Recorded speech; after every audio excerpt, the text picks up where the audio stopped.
Missed an episode of your favorite podcast? Choose from over a decade of content in our archives, not just the latest episode. All free at GCNlive.com. This is your call to action. Get prepared, America. Economy, survival, energy, disasters. This is USAPrepares.com. Informative radio, educational radio. Interact now by emailing instructor@USAPrepares.com or text at 434-390-7953. Class, please take your seats. Now, your instructor, Vincent Finelli. Well, you know, I've heard that the Corona panic is over, or would be over, weeks and weeks ago. I heard that the coronavirus would peter out weeks and weeks ago. Doesn't look like it. And so here we are. And the GDP, according to what I just read, the gross domestic product, that's what they mean by GDP, is shrinking by about 4.8%, as experts warn we could be approaching something much worse. 4.8%, really? They expect us to believe that nonsense? I think if you look at the all the economic activity that was happening, and you look at where we are like 90 days later, I believe we're down about 25%, not 4.8%. Everyone all set, cocked, locked? Here we go. Your dial set correctly to USA Prepares. Thank you for being in class with us today. We broadcast Monday through Friday, 9 a.m. to 11 a.m. Central Time, right here on Genesis Communications Network. And if you'd like to call us, we'll pay for the call, 866-582-9933. 866-582-9933. You got to call us when we're here, though. That'd be between 9 and 11 a.m. Central Time. Telephone listen line is live, and it's active for USA Prepares while we are live, 9 a.m. through 11 a.m. Central Time, 712-770-9418. That's provided by Global Star, 712-770-9418. Gwyneth Isaacs is with us, Jason's engineering. Welcome, Gwyneth. Hello, Vincent. How are you this morning? I'm really, really well. I just, I'm amused by the information that is coming out in the media about, the GDP is shrinking by 4.8%. It's like, that's a lot, according to the news and the financial wizards that are trying to keep this thing afloat. It's way worse than that. I don't believe for a second the economy is reduced by 4.8%. I believe it's at least 25%. Do you have any feelings on that? Yeah, I think that this has gone beyond the point of no return. I don't think that there is going to be a going back to normal. I think that, it's like that moment, how can I put this? My dad used to talk about something because he grew up on a farm and he owned a farm for many, many years. He sold the farm before I was born and bought a house in the suburbs. So I grew up in the suburbs, but at heart he was always a farm boy. And he said there is a moment, and he'd seen it many times with animals, but also with people. He'd be nursing a sick animal, like a dog or a cow or whatever, and it would seem to come back. And it would seem to, have this burst of activity in life, especially old dogs and especially old cats, but it also happens with people too. And you think, oh, gee, it seems to have turned the corner. It seems like it's getting better. But he'd learnt from many years of experience of dealing with animals and people to not get your hopes up too high, because so often he would come back the next morning and it'd be dead.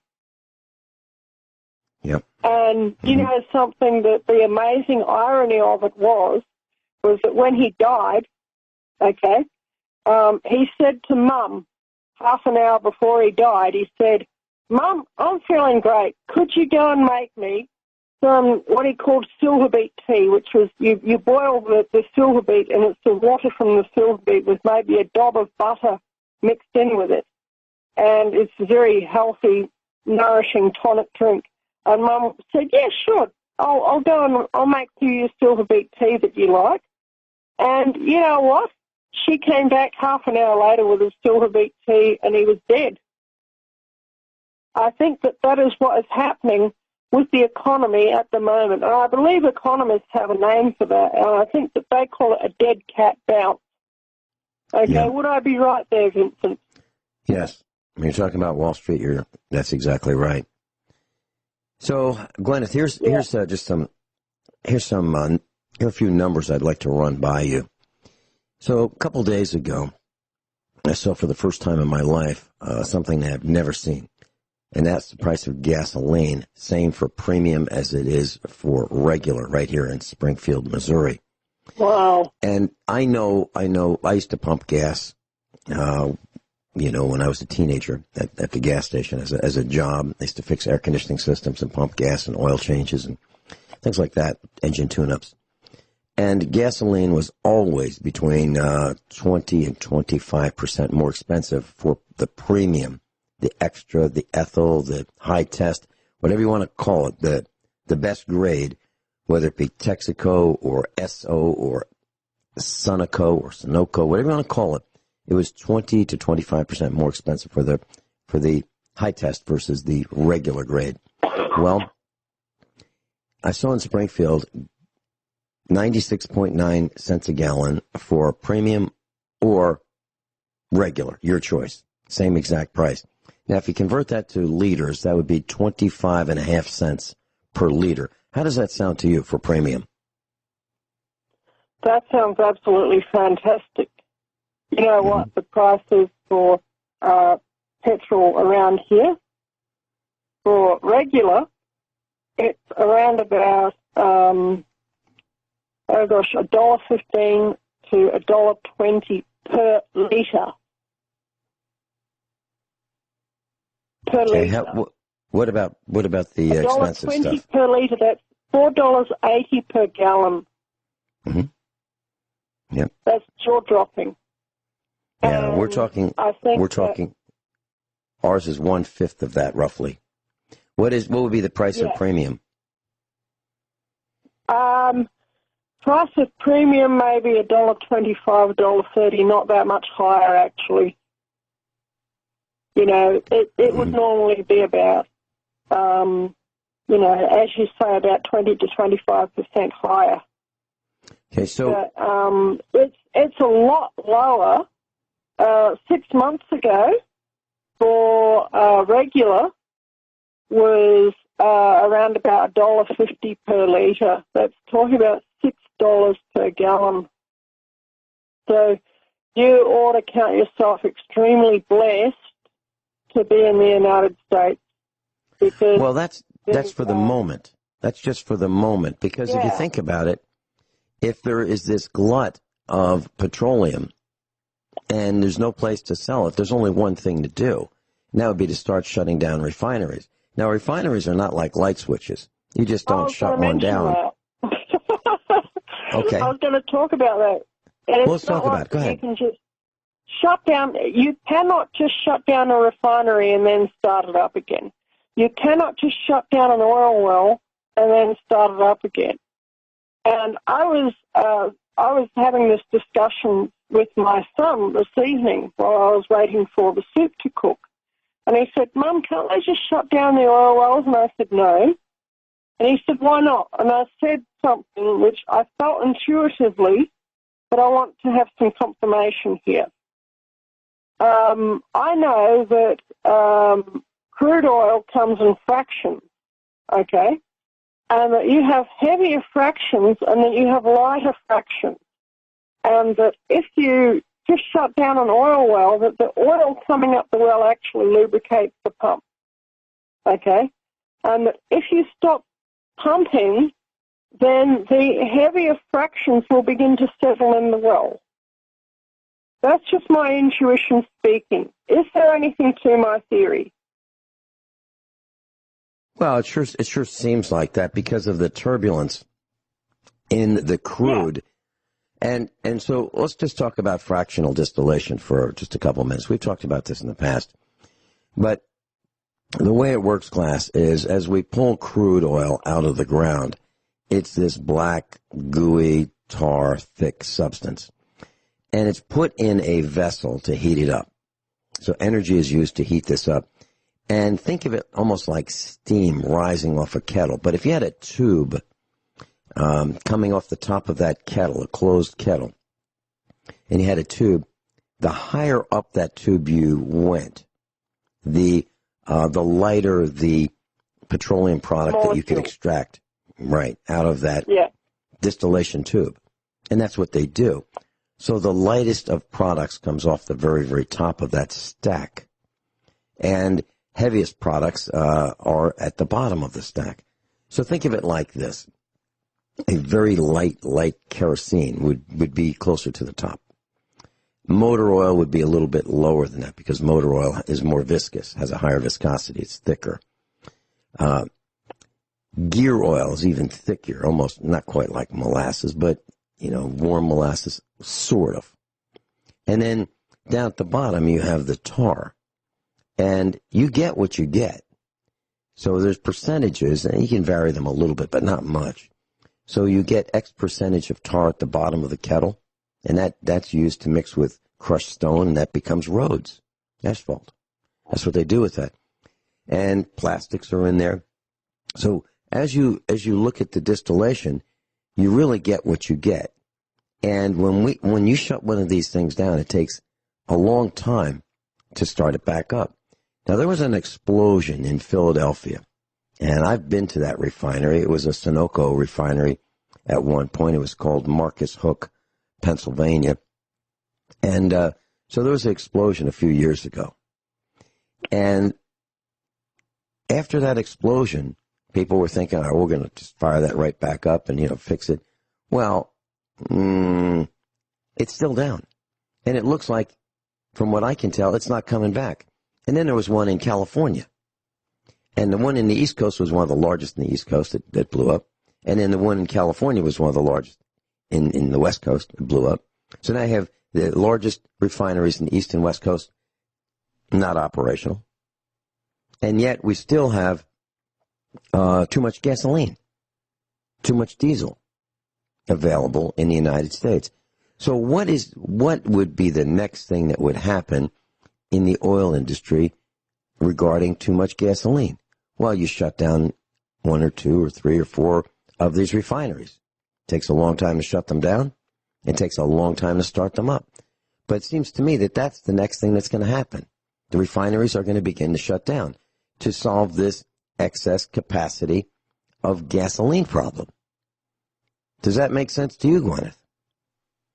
Well, it makes perfect sense to me, and you're right. You cannot just start one of these things up, and you cannot just shut it down like on a switch or something, because you even just take the tar, right?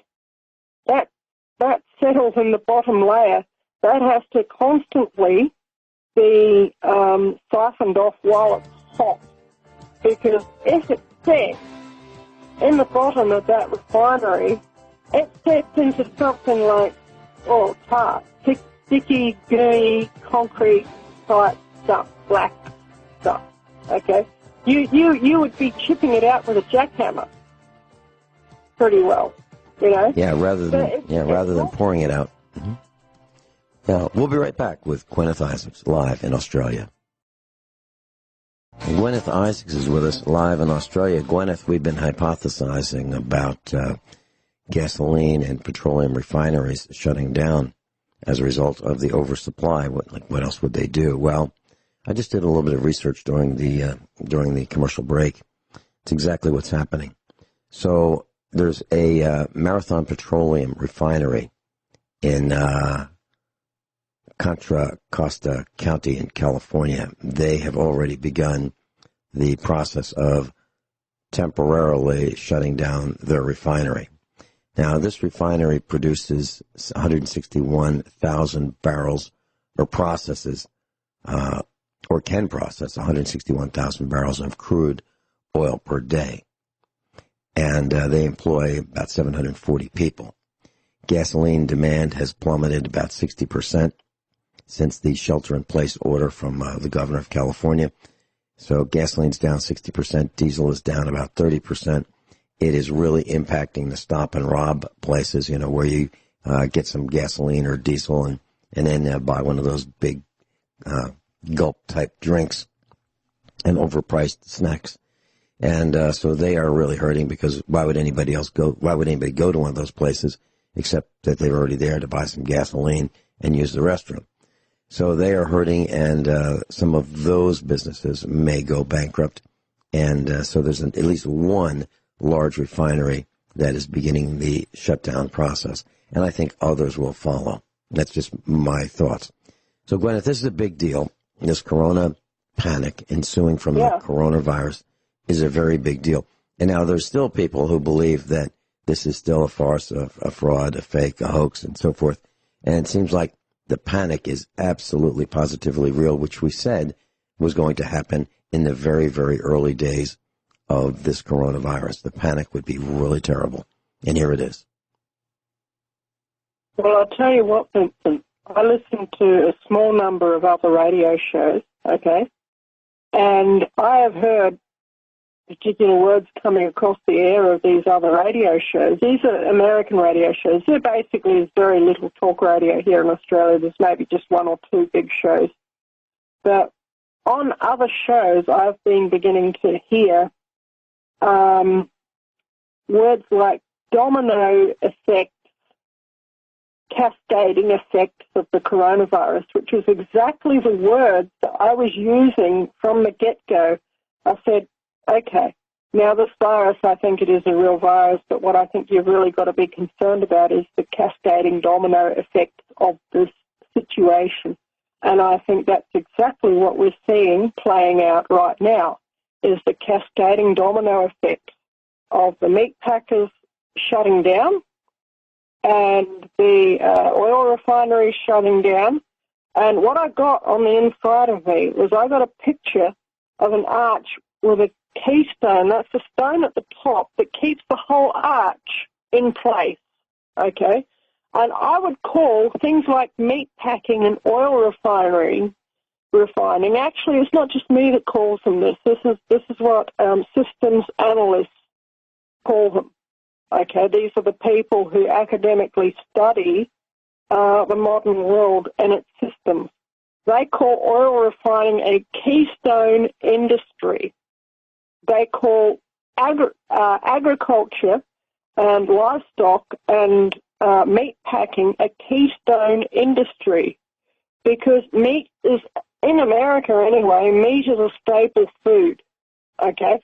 Many, many people in America rely on meat for a large number of their calories and nutrition.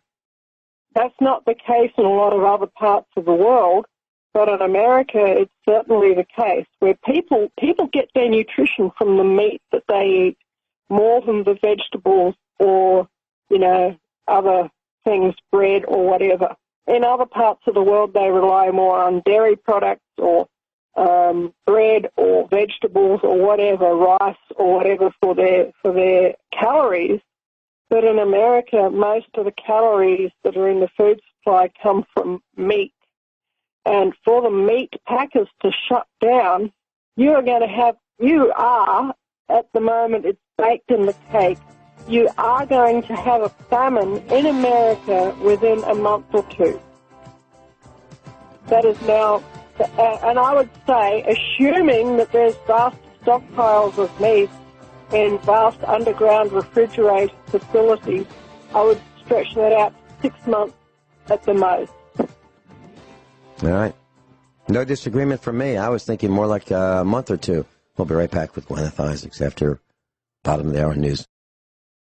I don't think I've ever mentioned this on the air, class, but I'm going to mention it because Guineith Isaacs did. She used the word systems analyst. And I used to be a systems analyst. As a matter of fact, I started out in the corporate world as a financial analyst.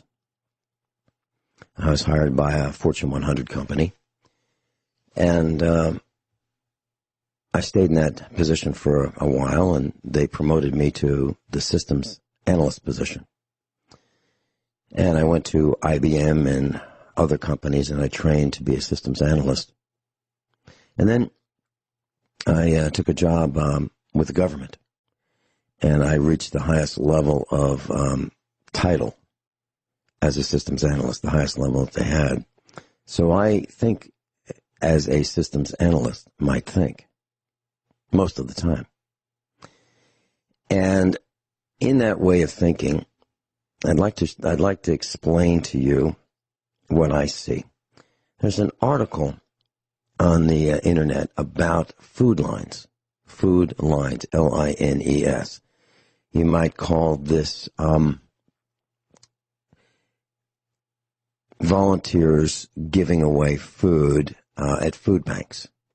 And there were, over the last few days, there were some in California and Pennsylvania because Americans are having a tough time feeding their families.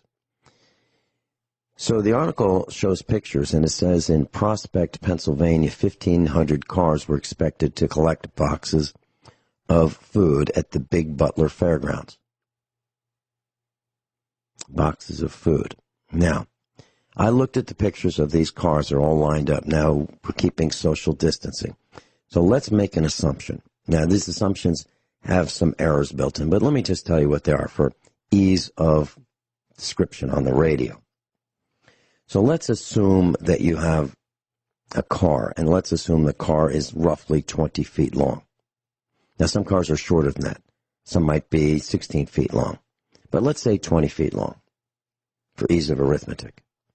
And then let's say you are spacing these cars in a line to collect food in the corona panic environment. And people don't want to get close to other cars. And they don't want to breathe the exhaust. So these cars are lined up, 1,500 cars. If you say that the car is 20 feet long and you assume that there's 10 feet in front and 10 feet behind each vehicle, let's say 20 feet of distance. 30 feet. It's 20 plus 20 is 40 feet. If you multiply 40 feet by 1,500 cars, you get 60,000 feet. If you divide that by 5,280, which is 1 mile, you get 11 miles. This line was approximately 11 miles long for food. Now, who in their right mind would be in a line that long unless they were really, really hungry, right? Or broke, or both. So that was in Pennsylvania in the last few days. 11.36 miles long. Now, let's say I'm wrong. Let's say I'm wrong by, 25%. Let's say the cars are shorter and they're closer together. Let's say the cars are only 10 feet long. There's no such thing, right? But let's say they were. That would mean the line was 5.5 miles long. That's how serious this is. That's amazing. Mm-hmm. I'm just thinking geographically in my head what 5.5 miles would look like around here and where we would be. That would be a long walk. Mm-hmm. Yeah. That would be a really, really long walk. And yeah. the reason I think it was orderly is because everyone's afraid of catching it from everyone else. Otherwise, there might have been cutting in line and things like that. But, if you cut in line, the guy in the car that just got cut off might get out and start yelling and screaming without a face mask, right? And you might get infected and die. So everybody's being really polite. Kind of like I was the other day when the Victoria Police came around here and decided to, decide that they were going to, try and, bully me again. Well, I have a suggestion. I started ranting and raving and shouting and telling them to get off my property. Gwyneth, I have a suggestion. The next time that they do that, try very hard not to cough. Try very hard.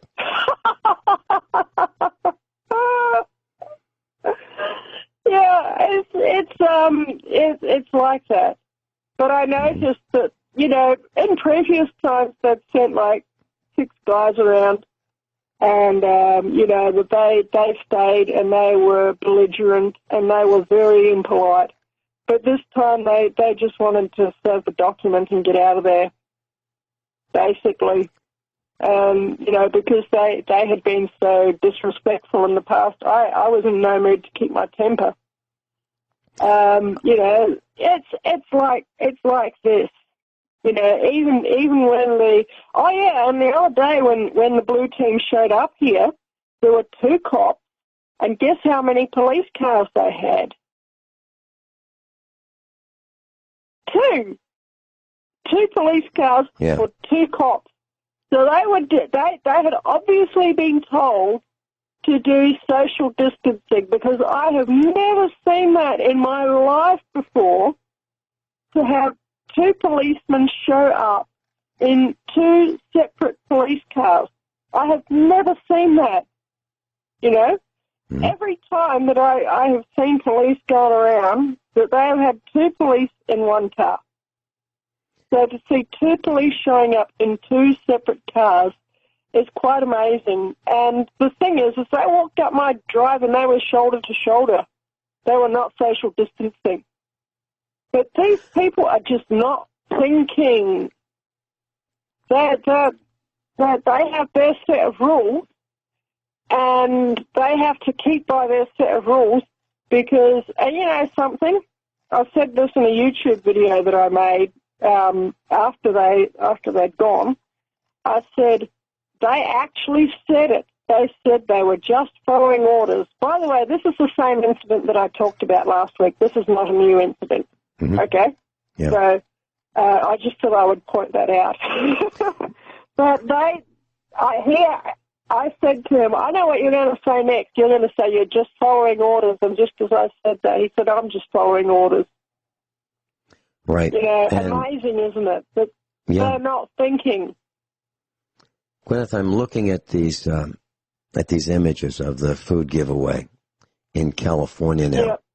And they have these tents so that people who are working there can stay under the tent so they're not in the direct sunlight as they prepare these handouts of food, bags and bags and bags of food. And they've got milk and they've got all kinds of other things. I can just count the tents in this one image, and I'm sure this isn't all of them, but it looks like there's about 25 or 26 tents. And I can see 25 or 26 people working. Now, those are the ones I can see. I can't see under most of the tents. I'm thinking there's probably closer to 50 to 100 people working, delivering to the cars as the cars drive up alongside these tents. So, car drives up, window goes down, everybody's got masks and gloves, and the food is being handed through the window of the car or put in the back of the pickup truck. That's what I see. So when we talk about food insecurity, when we talk about the food processing plants shutting down, what we're talking about with the food handouts is just the beginning. These people are the ones who are desperate enough to wait in these long lines to get whatever they're going to get. It's not like they've got a list and say, hey, listen, I really want Swiss Miss hot chocolate rather than, some other brand. It's not like that. They're going to get whatever they get, and that's it, period. And they're thankful for it, I'm sure. So times are changing. That is really amazing because it shows just how many desperate people there are out there. And, something, these people have no food stored at home. Okay? If they had food stored at home, they would take one look at that line and they would say, never mind that, I'm out of here. I'm not waiting in a 6-mile, let's say 10-mile, however long it was, line for food parcels when I have got food at home. Right. So these people are the ones who have no food storage, okay, who have no bags of rice, who have no vegetable gardens and chicken pens and rabbit pens. These people are at their wits' end. They are at the bottom of the barrel. of their food supply, and there's so many of them. And that food that they get, I can guess that it will be between about 2 and 4 bags. And I can tell you, having been a mum for very many years, 4 bags of groceries does not last long. When I go to the grocery store, that supermarket trolley, as we call them in this country, that shopping cart, is absolutely packed to the brim, and there's often 2 of them, 2 shopping carts. When I get back to, whoever it is who's helping me to get home, their boot is packed. It's really, really packed. And they have to, the person who is at the wheel has to sit there for maybe 10 minutes while I'm packing groceries into the back of the vehicle. That's my idea of a supermarket shop. And in 2 weeks' time, it'll all happen all over again. Okay? I don't think that these people have been buying that many groceries when they go to the grocery store. Does that make sense, Vincent? Yeah, it does. And here's something pretty interesting. So there are roughly around 155 million people employed in the United States. That's as of 2018. By the way, if you're calling, just let the phone continue ringing, and Jason will get to you. Jason's really busy right now, so just let the phone continue ringing, and he'll get to you. In 2018, there were 155 million people employed in the United States. Right now, it looks like 50 million people have lost their jobs in the past 6 weeks. Wow. Now, if you do some simple arithmetic, did you say that's in the past week? 6 weeks. 6 weeks. 6 weeks. Okay. Yep. Yeah. That's a third. That's a third of those in the United States. Yeah. And they're saying that, the government numbers are really like 30 million. But you know what? Because of the website not working properly, those filing for unemployment can't get through. So it really looks like it's 50 million. And the Treasury Secretary said, it's really kind of insignificant when there's only 3.3 million. That was about 5 weeks ago. Guineith Isaacs is with us live in Australia. Cathy, USA Prepares Instructor, is joining us from Ohio. Welcome, Cathy. Good morning. I was listening to you, and I do have a question. I have a couple comments if there's time, but I do have a question I've been wanting to ask you. With everything being like the trickle-down effect, where do you think is the smartest place to put any extra money right now into, like, what kind of foods or what maybe staples or even, like, non-food things? What do you anticipate in the next, like, month or 2 or 3? What's going to increase and how fast, or what would you buy right now if you had the money to buy it, to prepare? Cathy, this is a really difficult question to answer, and I'll tell you why. I've talked with Rich Sheben about this for years, and the only thing that I can think of would be exactly what we've been recommending for years and years and years, and that would be a small farm. I'll tell you why. If you have, let's say you have digits, we'll call it money, is it possible that that money could be inflated to the point where it's worth so little, like as in the Weimar Republic? Absolutely. If you have gold, if you have silver, that would be a better place, I would think, except for what can you do with it? So, for example, let's say a person had an ounce of silver. Would somebody be willing to exchange a chicken for an ounce of silver? I don't know at this point, because of the GDP. They don't understand money. They don't understand value. They don't understand savings. If you have land, let's say you wanted to have some rental housing, Is it possible that that would be a safe place? Maybe, except for the fact that you'd have to have tenants who could pay you. And right now, that's not the case. Tenants are in the position where they're probably going to start, well, there's rent strikes throughout the United States right now. People have decided that, you know what, food's more important. They'd rather put what little they have toward food. So then, with Rich Sheben, asking me, what about a new vehicle rather than that old jalopy? Well, how are you going to get it fixed? How can you have it maintained? Because new vehicles have such specialized parts that are hard to find right now. So the only answer I've been able to give Rich Sheben in this question, he's asked me many times over a number of years, and the answer has always been the same from my perspective. Well, in terms of farming, would it be great to have more land? Sure, but we can't handle more land. So that doesn't make sense. More machinery, newer machinery, boy, I'd be sure it would be nice to not have to fix the machinery that keeps breaking down. But that doesn't make sense because the new machinery is software controlled and you need a computer to fix it. So that doesn't make sense.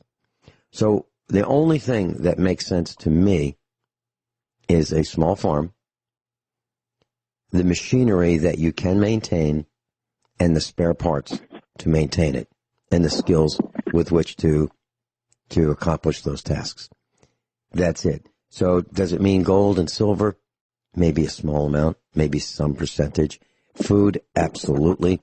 Long-term storage food, am I talking about freeze-dried food? Not necessarily. What I'm talking about is a long-term plan, a garden, seeds that are heirloom that you can save with the knowledge, books on how to do it, not internet PDFs that depend on a computer and electricity to run that computer in order to read those texts and manuals. I'm talking about physical books, physical paper, one that you can take off the shelf. So books, some cash is important in case you get arrested and you need to be bailed out. Guns, that would be important to protect and defend what you have. Cartridges, which would be a bullet, a case, a primer, and some powder. Maybe some reloading equipment. And the skills to use all those things. Family is extremely important, where you all work together rather than work separately. You know, where you bring the children back to live with the parents, and bring the grandchildren with them if there are grandchildren, so that you operate as a family unit. So you reduce the expenses of electricity. So instead of having 4 electric bills, there's 1. Instead of having 4 insurance premiums, there's 1. You reduce the vehicles to the ones that you absolutely have to have. And we've done all these things. So I'm not saying y'all do this because I read about it. I'm saying this is what we are doing. Cathy, would you please hold, because this is a really important topic, and I think you hit on a note that many people want to know the answer to. Is that something that you can do? Sure. Okay. And Guineith, I would love to hear what your thoughts are. I'm looking at an image. I would love to comment. Yeah. I'm looking at an image right now in Utah. There's about 1,000 pallets of food. 1,000 pallets of food stacked really high as cars. And people are lining up to get this food because they don't have food. This is in Utah. Utah. That's where the Mormons are, and they know how to prepare. We'll be right back.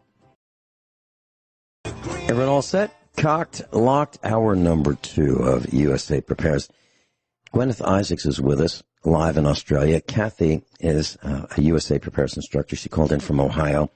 And Cathy asked the most important question that we've been asked in a very, very long time.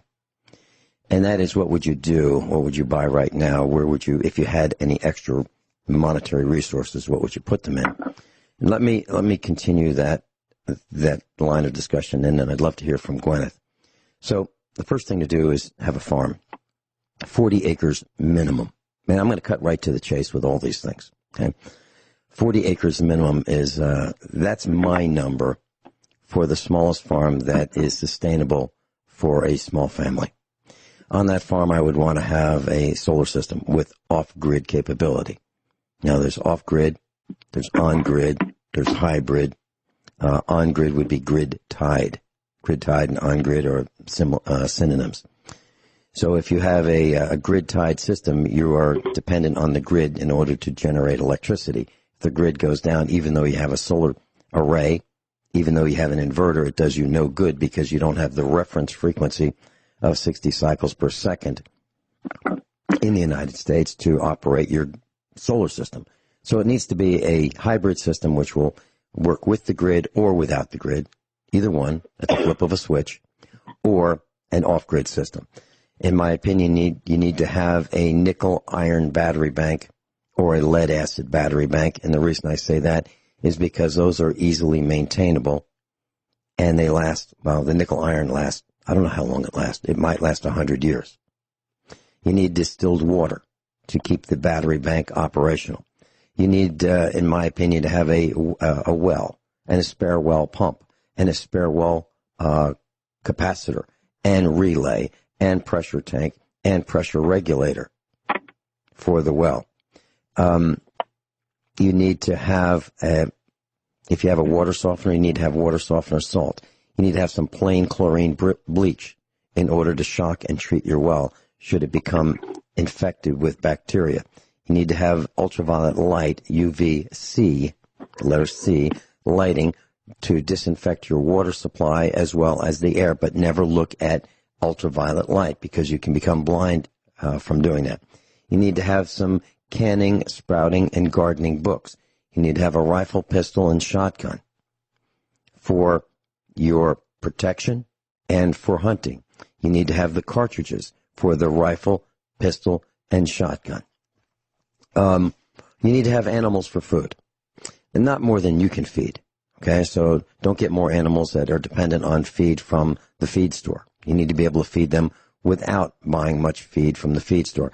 I'm thinking a couple calves, a couple pigs, couple chickens, maybe 4, 5, 6 chickens.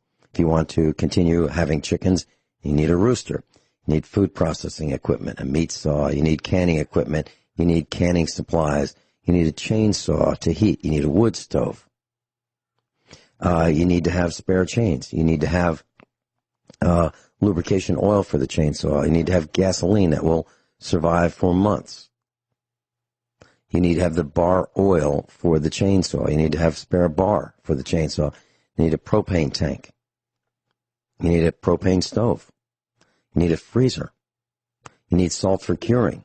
You need to have electronic surge suppression equipment so that your whole system is protected from an EMP or from lightning or from just surges that may come down your power line. Hopefully you're off the grid. Guineith, that was just a real fast list of things that you need. And, of course, you need enough food to survive. Guineith, your thoughts? Okay. If I had, let's say if I had $1,000, which, was, had no particular purpose and I could spend it however I wanted, I would spend it on fencing materials and trees and other gardening propagation, like seeds, seedlings, etc. Okay, that is what I would do.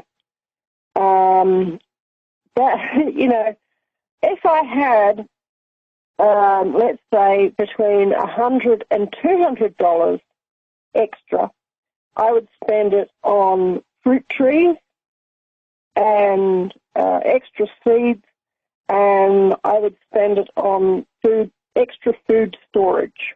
Okay.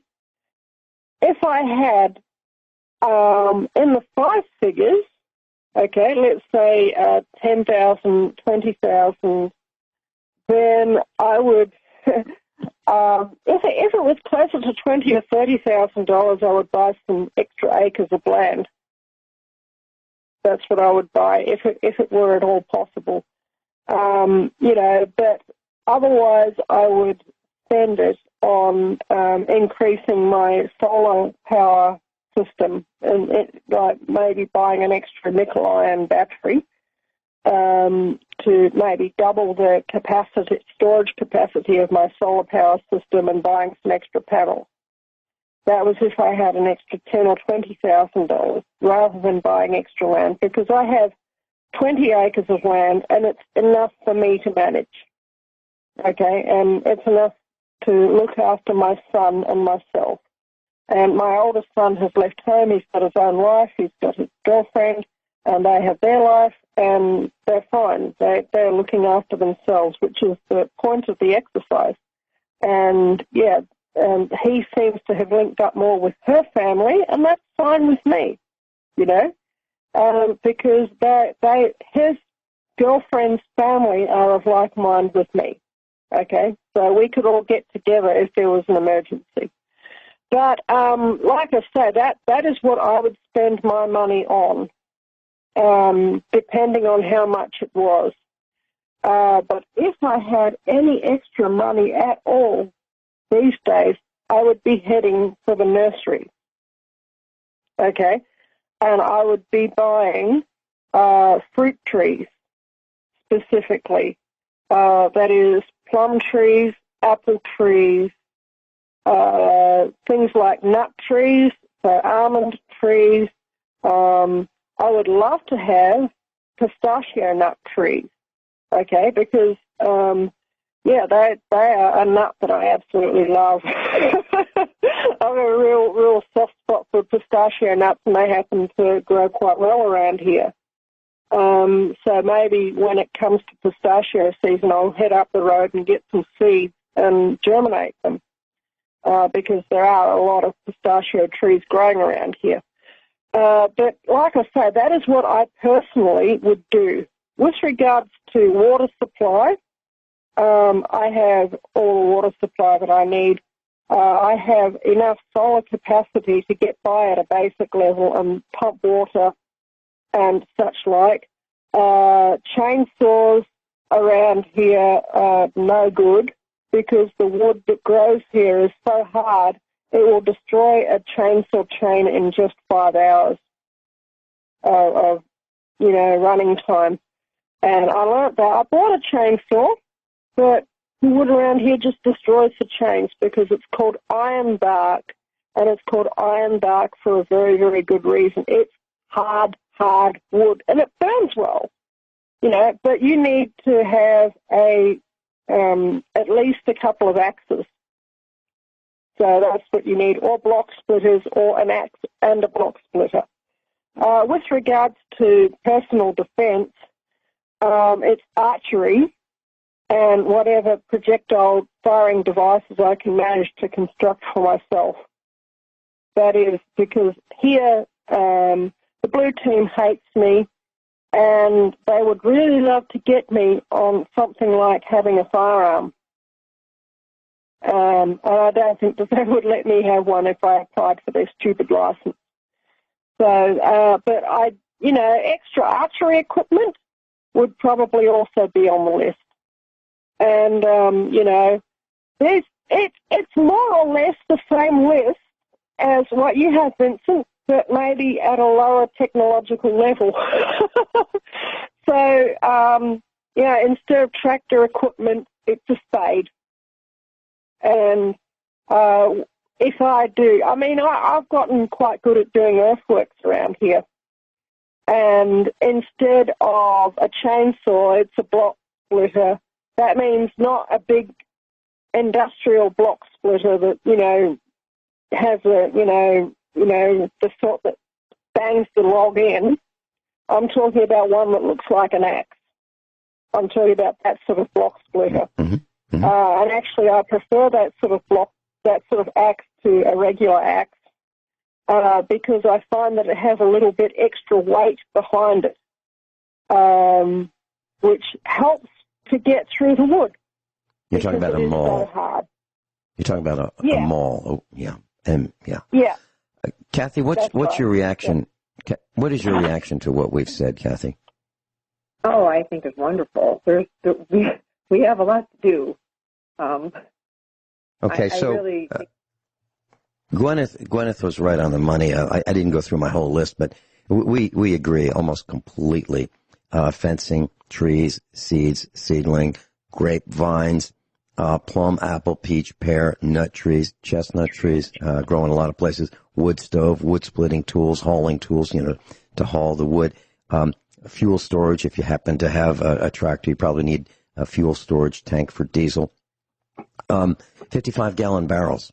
Okay. You can get those where food came in them originally. And those barrels have removable lids many times. And you can store dog food in them. You can store rice in them and so forth. Revereware and cast iron pots and pans. That'd be good to have as well. But, food is really high on the list. Water is really, really high on the list, clean water. So this is not something that can easily be accomplished with just money. It takes time. It takes knowledge. And so these wealthy people who have no idea how to do these things, they are in for a rude awakening because they don't know what to get. They don't know how to fix a well pump. They don't know what spare parts they need. And if their well pump quits and they don't have spare parts to repair it, they're out of luck. And they're going to have to hire somebody. So who are they going to get that knows how to do these things? They need a lot of craftspeople, a lot of knowledge in those craftspeople in order to fix and maintain the lifestyle that they have come accustomed to. It's going to be very difficult for everybody. And this is the time when families should be coming together, working together rather than going their own separate directions. I know some young people who have, left the family and because they want what they want and they want it now, but they don't know how to do anything. And those young people are really, really in a bad way because they don't know how to do anything. There are people who go to law school. They're law school students right now. Who needs lawyers? What do we need lawyers for? Okay, we need farmers. We need mechanics. We need people who know how to engineer and design and fabricate. That's what we need. When I say fabricate, I mean make things. I don't mean spin yarn. We'll be right back. Kyle's on the line. Guineith Isaacs is with us, and in Australia, Cathy called in from Ohio. Kyle's on hold. Cathy, any comments on what we've been talking about? Yeah, I have a couple. You mentioned fruit trees. I think is the other thing that's very easy to grow is brambles, like raspberries, blackberries, those types of things. You can get absolutely once you get them established. Yes. The other thing that I think that once this panic settles down and maybe we feel like we're safe and we can go out, I live rural and people have like barn sales and garage sales or estate sales, and I can still find like the older stuff, the older tools, the quality things out here, the old good Pyrex bowls and things like that. And I think that's something that maybe people could look into, buying something that's older, that like the older KitchenAids are much better than the new KitchenAids, that type of thing. So that's just a couple comments that I have, and I just doubled the size of my garden yesterday. So I'm going to be heading to the nursery, and I've started some seeds and things. But the other question I have real quick, Vince, is what is your feeling on the prices of, like, let's say food? Do you think they're going to go up and stay up, or do you think that they're going to, try to lure people into the store, or do you think they're just going to like explode and just keep, as the supply chain keeps deteriorating? Depends on what point you're talking about food. So, for example, for the moment, the price of cattle is down, the price of chickens down, the price of pork down from those people who produce it, because the supply chain is broken in the processing of those live animals into finished products, which are sold at stores. But I believe that the price of meat will explode much higher very quickly. And I'm talking about pork, beef, and chicken. I expect to go up very, very soon. I really do. Because the supply at the supermarkets is down. And what's happening, or what will happen, I believe, is that the choices will be reduced. So for example, the first thing to go would be chicken tenders, okay, because it's easy. It's easy to cook them. Those prices will be increasing very quickly, and the supply of them will decrease quickly. There will be a shift, in my opinion, to smaller cuts. So the steaks, if you can get them, will be thinner.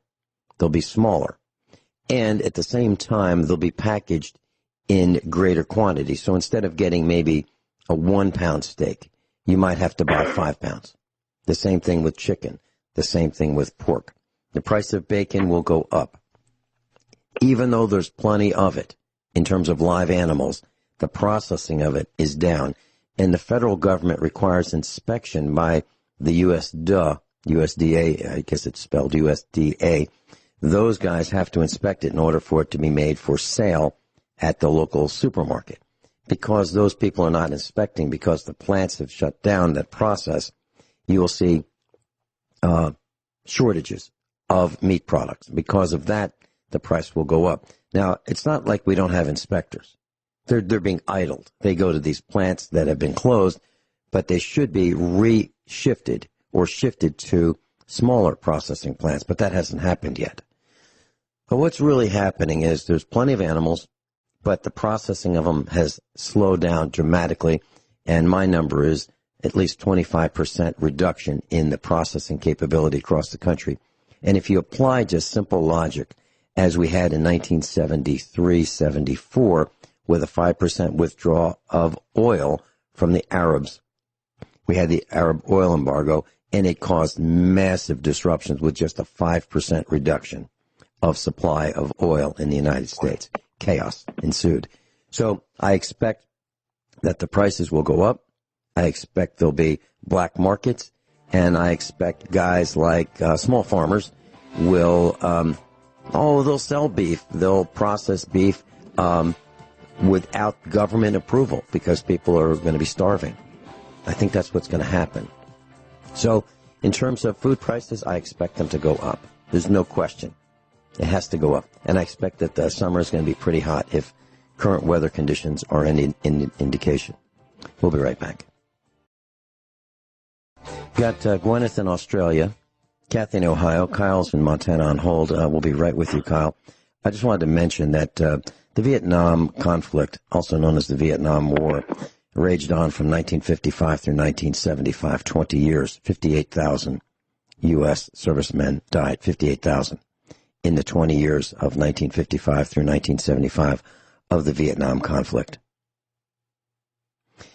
Currently, the coronavirus has taken the lives of 59,438 at the moment. 59,438.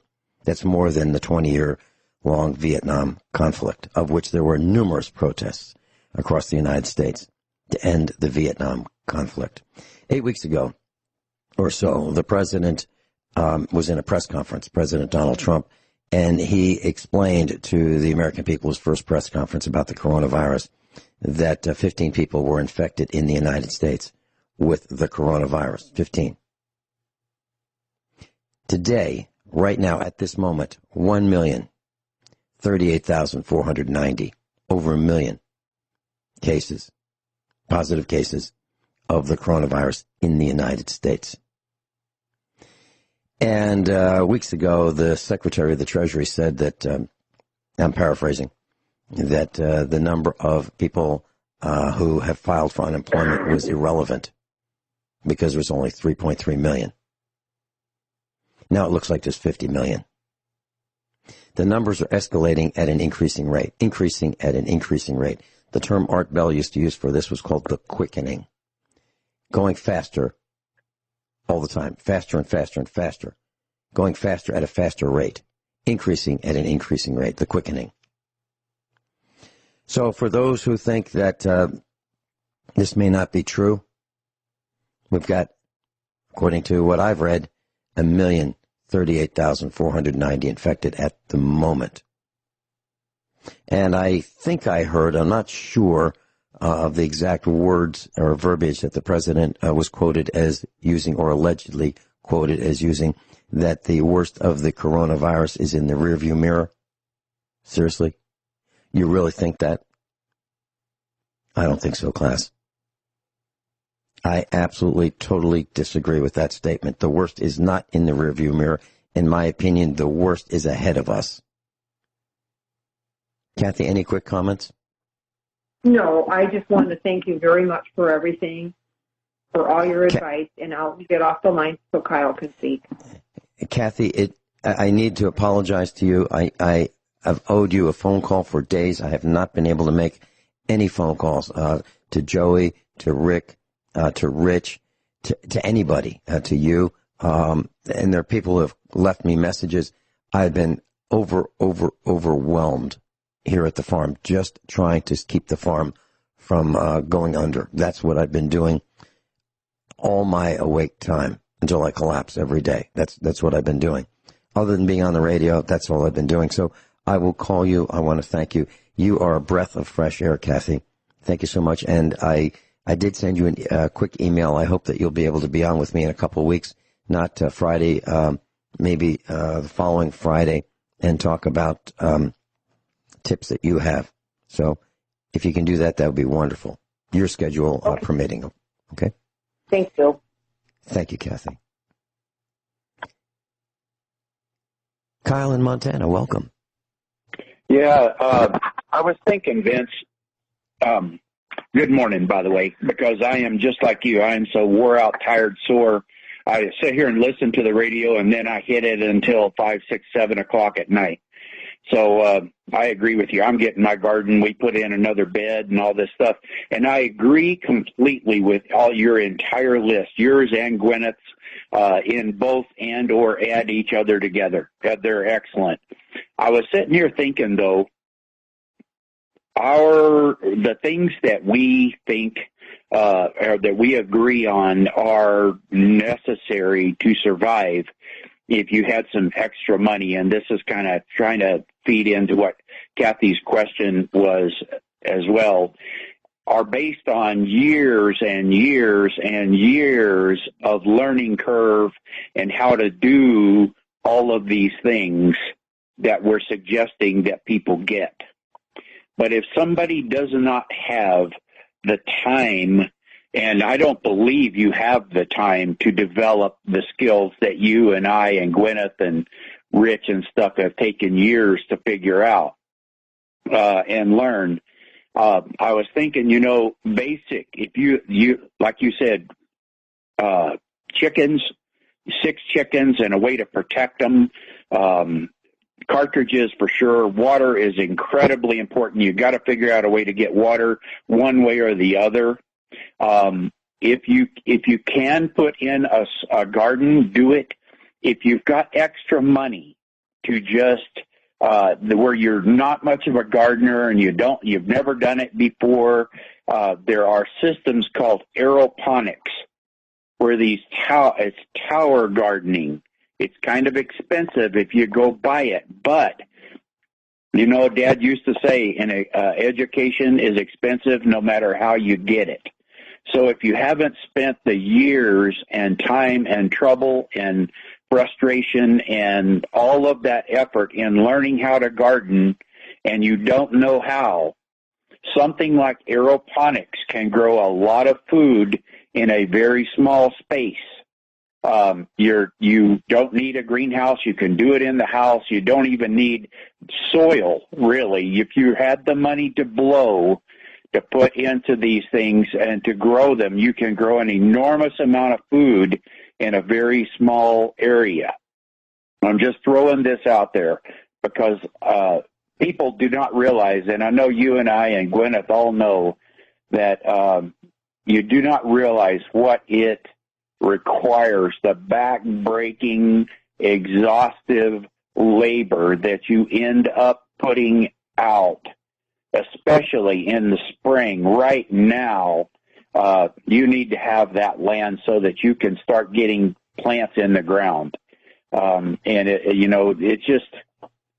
trying to give people an idea. You're going to need protein. If you can get a goat If you've got enough room for even a couple of acres, you can tie a goat out, and milk the goat if it's pressured. But there's a learning curve with that, too. You need to learn how to trim their feet. Books, like you were saying, Vince, we bought a seed-saving book. I couldn't even believe this. A big, thick seed-saving book for $5 off of eBay, shipped free. I just flat couldn't believe it. It's one of them that we didn't have that we really been wanting, and we kept looking at new ones at, $40, and I can't afford that. But I couldn't believe used. It was on there for $5 shipped. So anyway, that's my kind of feed in for today. I don't want to. I know I called in yesterday, but I was just trying to. If people do something, is what I'm trying to say. If you've got money, do something along the lines to be able to feed yourself, and think basic. Get rice, beans, if you can find them. Ways to learn how to cook bread, grinder, just a few things like that. If you've got some money and you don't have the expertise, learn now, right now, because there's a video on YouTube that I would highly suggest people watch, because this young guy is really sharp, Vince. He reminds me of a young you. He's a really outspoken. It's called Ice Age Farmer, and he's got a video. The latest one is called AI is been released to start tracking food consumption and food production. And it's really interesting. I would believe, anyway, he's got a lot of videos. One that's a couple of weeks ago and one that's just like yesterday. Anyway, it's really worth watching, folks, because that's, like Vince says, I think it's fixing to get way, way worse before it gets any better. And the biggest weapon we've got right now that they're going to try to use against us is the food. No question about that. And I'm looking out the studio window, and if our trolls didn't give us such a hard time, I could actually show you pictures of this class on the internet. We used to have a front yard here at the farm, a little area around the front of the house, actually surrounding the house. We are now grazing. We have formed electric fence paddocks with strip fencing, which is a half-inch wide poly tape infused with 6 strands of stainless steel wire. And we just charge that with an electric fence charger. And we are now letting the cattle rub their noses against the windows of the house. That is how scarce grass is around here for us to maintain our cows. We are taking it to that extreme. Literally, all the area around the house is grass for the cows. Now, it used to be we had a little bit of lawn. Not anymore. So what we're talking about is taking extreme measures to survive, and that, I believe, is what it's going to take. It really is. The chickens are going to dig through the cow pies. They're going to look for the bugs. They're going to eat the bugs. That's going to be the part of the chicken's food, bugs and worms and grasshoppers, ticks. That's what they're going to eat, as well as some food that we buy for them. But you're going to really have to think way outside the normal thinking patterns in order to get through this. And I really believe that it is much, much worse than anyone is telling us in the mainstream media, or even what people want to call the independent media. And I don't believe there is much independent media. I believe there are all kinds of hidden agendas. Our agenda is not hidden. Our agenda is really simple. We want you to come out the other side of this better with the knowledge that we've helped you learn than you would have otherwise. That's our agenda. That's it, very simply. Kyle is a volunteer. Guineith is a volunteer. Cathy's a volunteer. I'm a volunteer. And nobody gets paid. Nobody. Some radio stations and some networks, people get paid. Some broadcasters pay to be on the radio. We don't pay to be on the radio, and we don't get paid to be on the radio. We're just volunteers. sharing with you what we think you might want to know about that we have experienced. And with Kyle and Guineith and Cathy and I today, you're looking at easily 150 years of experience just with the four of us. Just with the four of us. Easily 150 years. Probably closer to 200 years experience. Agreed, Vince. Anyway, I'll sign off here. I don't want to take up a bunch of time, folks, but you better do something, because I totally believe that, and just along with Vince, it's going to get really bad for a while. You might get a reprieve this summer. I don't think so, but you might. If you do, you better use it as wisely as you can, because winter is going to be a bad time, in my opinion. Yeah. Kyle, thank you so much for being with us. Bye. Guineith and I will be right back. I just want to let you know, class, that we won't be taking any more calls for the rest of the broadcast, because Guineith Isaacs has been patiently sitting by. And I'd love to hear her comments on all the things that we've been talking about with Kyle and Cathy. Guineith? Okay, what I would like to talk about is what you can do if you haven't got money, okay? Because there's a lot of people out there who pretty well have no extra money to spare, okay? So I would like to offer some hints and tips for what you can do to increase your food supply in the future if you haven't got any extra money, okay? I'm sure that if you go to the supermarket, that you can, buy potatoes or, a bag of garlic or something like that. And I would encourage people to buy organic. I don't always buy organic. I often do not buy organic because it's so expensive. But in America, I'm aware that you have some sort of chemical that they put on the potatoes and the garlic and other vegetables to stop them from sprouting, okay? If you go to the organic greengrocers, those potatoes will not have that chemical on them. The garlic will not have that chemical on it. You can buy, it'll be more expensive, but you can buy a sack of potatoes at the organic greengrocers, and you can take them home and you can dig your garden and you can plant those potatoes in your garden, and they will make a potato plant. You can even cut them into, if it was a big potato, you can cut it into 4, and you'll get 4 potato plants out of that potato. So basically, and you could even, okay, cut a section of the potato off where you can see it starting to form eyes on the potato. And you can eat half the potato and plant the other half of the potato in the garden. And then you're still getting a meal out of that bag of potatoes, and you are putting a meal into the future in your garden. And onions, when I get onions, I cut the top and the tail off the onions, and I peel them, and then I chop them up, and I put them in the saucepan to cook, okay, in a soup or whatever. And lately what I've been doing is I've been keeping the bottom of the onion where the root comes out, and I have been growing it in the garden. And it makes a new onion.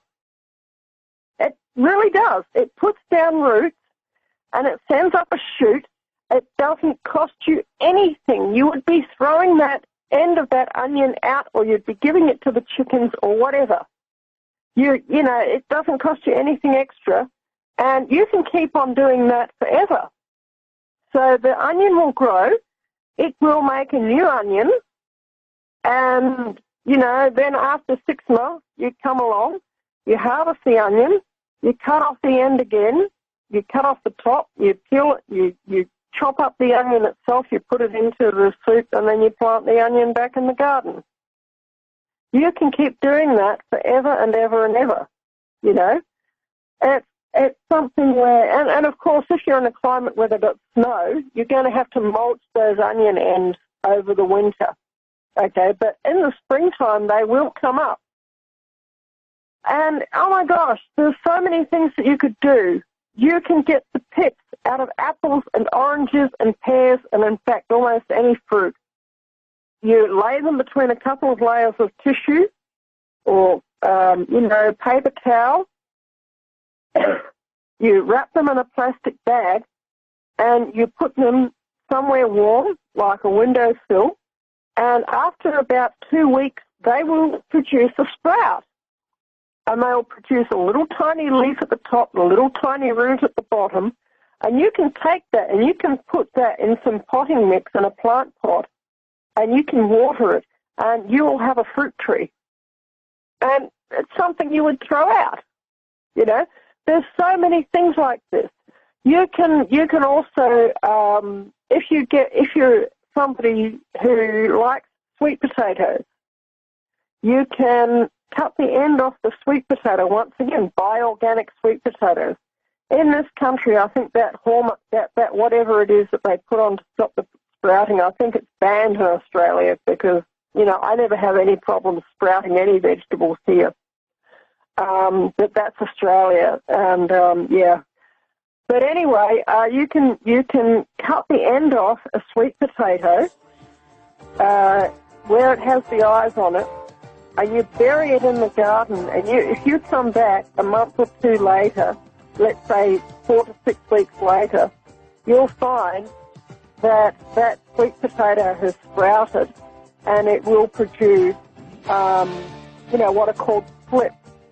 And you might get 9 sweet potato plants out of that one end of a sweet potato, and you can grow those, and you might get 40 or 50 kilograms of sweet potatoes out of those 9 slips. Guineith, we're out of time.